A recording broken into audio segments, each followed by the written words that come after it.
Just Out stays in, the new writing initiative by Just Out Theatre.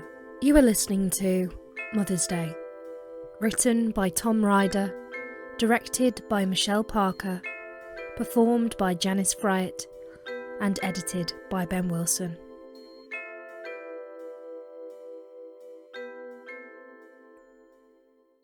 Da da da da da da da da da.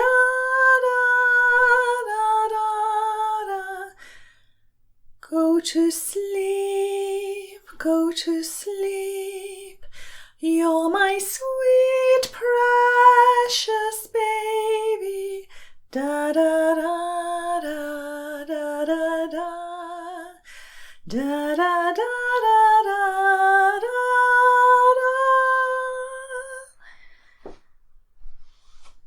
You'll always forget Mother's Day. Every year I'll drop small hints in the weeks running up to it, but you'll never pick up on them. And that'll be fine, because just to see your blank eyes blinking up at me when I ask you if you've got anything to say to me, just to see that every year, that'll be enough. And I'll probably order myself something nice online. I'll have it gift wrapped by Amazon and address it, "Dear Mum, Happy Mother's Day. All my love, you." And it'll come in the post and I won't even open it. I'll just place it unopened at the back of my wardrobe. And they'll slowly build over the years until I'll have built my own little Narnia, there to remind me how much you love your mum. You'll forget Mother's Day when you're 7. I'll be making you breakfast when they'll come and knock on the door. It'll be one of your mucky little friends standing there, snot hanging off his nose and a half-deflated football under his arm. He'll ask if you can come out to play. You'll beg and plead and I'll say, "All right, only as far as the end of the road." And as you run off out of the house, I'll ask you if you've anything to say to me. And your blank eyes will blink up at me and you'll shrug. And I'll watch you from the upstairs window. I'll watch you kicking the ball about and my heart'll leap in my mouth every time a car comes along the street. But I'll have taught you well, and you'll move swiftly to the pavement out of its way. And you'll carry on this way for hours and hours, and eventually I'll be busting for a piss, but scared to leave the window, scared to leave you out of my sight. But I'll have to. I'll have to run to the bog, do my thing, run back to the window, and by that time you'll be gone. You and your grubby little mate. And I'll scream as I search the estate, with my own mother's voice ringing in my ears, telling tales of the dodgy people round these parts, the men who stand in bus stops smoking, the women who push around empty prams, and those white vans that sit on the curb. And I'll know that you're lost forever, just as I turn the corner and see you outside the offie with your grubby mate. And you'll have an ice pop in your hand, and I'll run over and I won't be able to stop myself, and I'll slap you hard across the face and through the tears tell you that you could have been hurt, as small beads of blood pop across your cheek.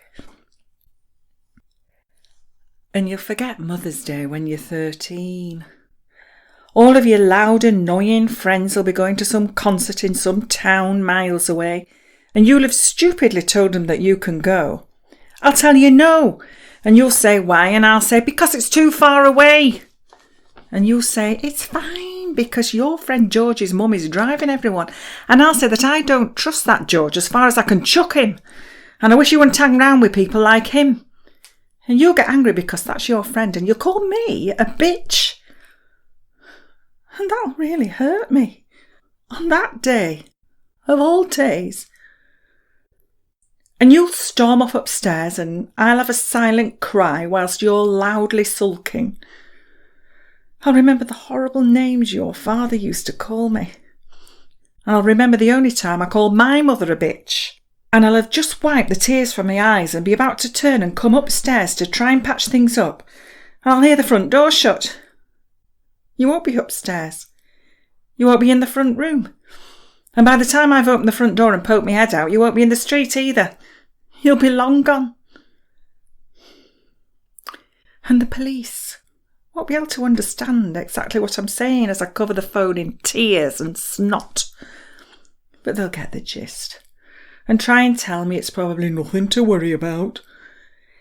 Every fibre of me will want to leave the house and look for you, but it'll be dark by then, and I don't like the dark. So instead, I'll go upstairs and I'll open my wardrobe doors and I'll look at the pyramid of unopened presents. I'll run my fingers along them and read the labels, and I'll wonder what each one could be. Maybe pick one up and shake it. I'll come very close to giving in and opening one of them, but I won't. I'll place it carefully back.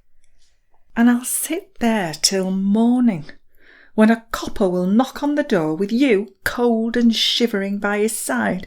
He'll smile like he's seen it 1,000 times before. But he won't understand. He won't understand who you are and what you are to me.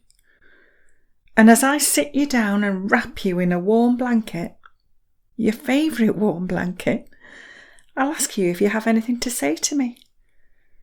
And your blank eyes will blink up at me and you'll shrug. You'll forget Mother's Day when you're 18. I'll have left you in the house for a couple of hours whilst I sit with some sort of therapist who will tell me over and over again that what my son needs is fresh air and exercise.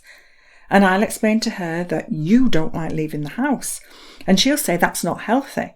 But I'll explain to her that I'm your mother and I know better than anyone what's healthy for my son. And I'll feel quite attacked and quite threatened as I drive away from the meeting and back home to you. I'll stop at the chippy and buy you a battered sausage because I know how much you love them. And I'll be a bit uneasy as I pull up into the driveway because the sun will be going down. And I'll dart to the front door, clutching keys and battered sausage, and I'll put the key in the lock and turn it and open the door, and the first thing that will hit me will be the smell.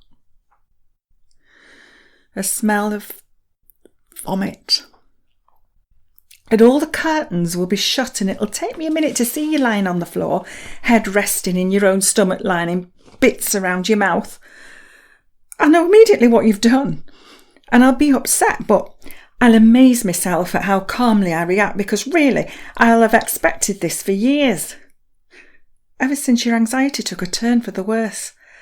Ever since you stopped talking to anyone. Ever since you stopped eating anything but battered sausages. I'll calmly turn and pick up the phone and I'll be about to dial the final of 3 9s when I'll stop. And I'll place the phone down and I'll gently cradle your head in my hands and I'll ask you if you've had anything to say to me. And your eyes will be blank, but they will not blink. And when you're 39, I'll go into your bedroom with tea and toast for you. It'll be getting on in the day, almost afternoon, and I'll tell you that you really should be getting up, love. Getting up, whatever that means. Perhaps I should say waking up. You'll be quite big by that point, but I'll be no spring chicken myself. You'll slowly pull yourself up in bed and take the tea and toast. I'll sit by your bed and watch you eat, smiling and asking if there's anywhere you'd like me to take you today. It'll feel quite strange because I'll be old by that point, and by rights it should be you who's taking me out places. But we won't care about that, because I'll have you and you'll have me. And as the crumbs of toast get stuck in your beard, I'll hear you mutter something. And I'll be surprised because it's not often you say anything anymore. It's really not. So I'll lean forward and ask you to repeat what you said. And your lips will be a few centimetres from my ear, and I'll feel your breath and smell the toast as I hear you whisper, "Happy Mother's Day." You've been listening to Mother's Day. Written by Tom Ryder, directed by Michelle Parker, performed by Janice Fryett, and edited by Ben Wilson.